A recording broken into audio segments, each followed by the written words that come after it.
Men out in theaters, latest film from writer-director Alex Garland, the creator of Ex Machina, widely considered to be brilliant, with which I agree. Annihilation, widely considered to be brilliant, with which I partly agree. I think it's great, but not as great as some people claim. And the TV show Devs, which I haven't seen but heard many good things as well. This new film is an insane mix of horror, drama, fantasy, fairy tale and psychological thriller, I suppose, starring Jessie Buckley and Rory Kinnear. Buckley plays Harper, a woman who has recently suffered a family tragedy involving her husband. She gets out of London and drives out to the countryside, where she rents out this beautiful old house to stay in for 2 weeks and reset, find some peace of mind. And very quickly things begin to turn weird, which involves the various men living in the village who, as a stylistic choice, are all played by Rory Kinnear in different clothes and hairstyles.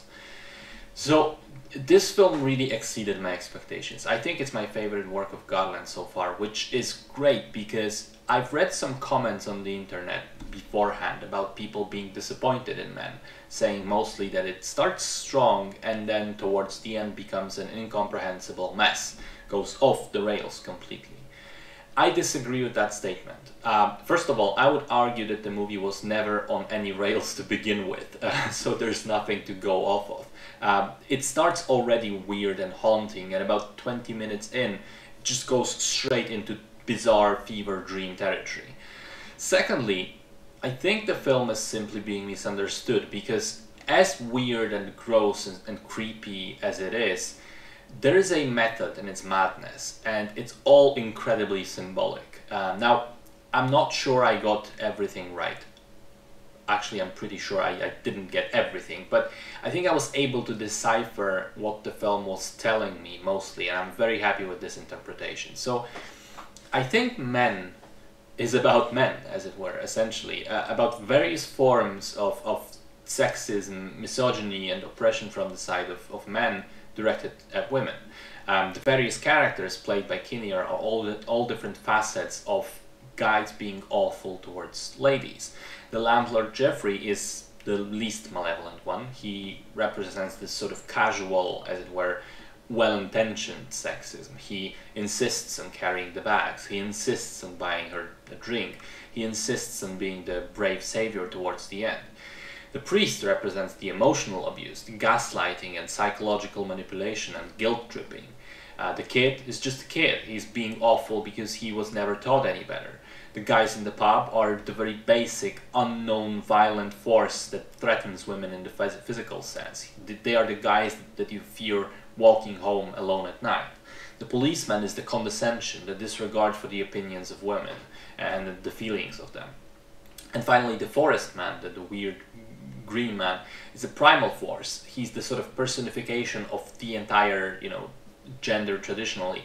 Interestingly, I think there's a connection here to the pagan beliefs of the British Isles. There are repeated instances of the film showing us sculptures of two pagan entities. One is connecting to the male forest spirit, it's the green man, and the other one to a sort of female sort of equivalent, which name I can't remember. In any case, all those facets are represented by different characters from a sort of suffocating net around Harper, forcing her to react and to either crumble under all this pressure or to deal with it somehow.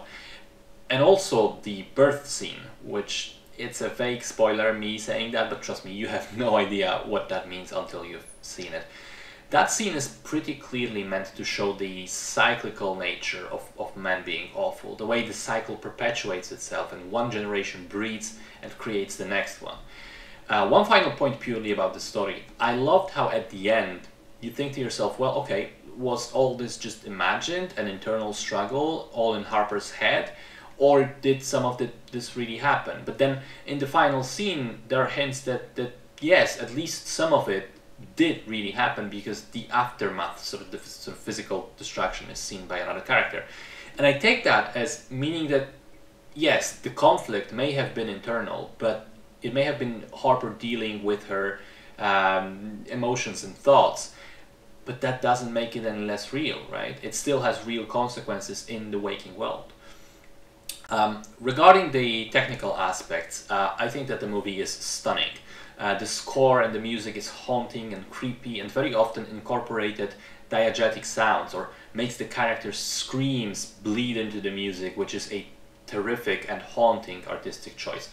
The cinematography is quite beautiful in the first half, and then remains brilliant in the second, but I wouldn't call it beautiful anymore because it's more terrifying and creepy. Still very competent though, and through cinematography I thought of connections to several other movies before it. The body horror is pure Cronenberg. The shots of nature at the beginning made me think of Andrei Tarkovsky, especially Stalker, in the way he patiently shot seemingly innocent frames of forest and fields, but because of the way he would hold the frame for a long time, your mind would begin to wonder and to sort of question its innocence, look for something else there in the frame. Garland does something very similar here, especially in the tunnel scene. There are multiple lingering shots of the forest and the foliage being reflected in the puddle of water, and then the tunnel's arch also being reflected and creating a symmetry with the actual thing overhead. Just great stuff there. And also, the way that some of the horror stuff takes place during the day, the way it involves body horror and a woman trapped in utterly bizarre situations, that reminded me strongly of Midsommar. One more point about the visuals. There is a clear color code in the film. The village and its surroundings are very green. Pretty much every frame contains some sort of trees or bushes or leaves or other forms of green. Whereas Harper almost always wears reds and browns. The flashbacks from her London apartment are also purely red, which I think on the one hand works on its own to make those memories vivid and sort of aggressive and unrelenting, but also it codes Harper herself as being touched by that red, I think, and therefore not fitting in the village. Whenever she goes out, she puts a green coat over her, but underneath it's still reds in her own clothes.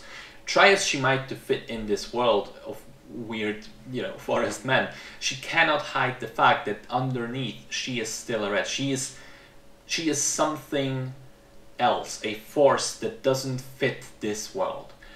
And again, I don't presume that, I've worked out every single detail of what the movie was supposed to be or that everything I say is correct, but I do feel I'm pretty close. And in any case, it was just such a superb experience to watch the film, wonder what the fuck is going on from minute to minute, and then trying to make sense of it. I think it's brilliant because it works both as a purely emotional journey through the unknown, as well as this cerebral, intellectual exercise in deciphering symbolism. Great film. I loved it very much, but I would be extremely careful with recommending it because it is so insanely odd.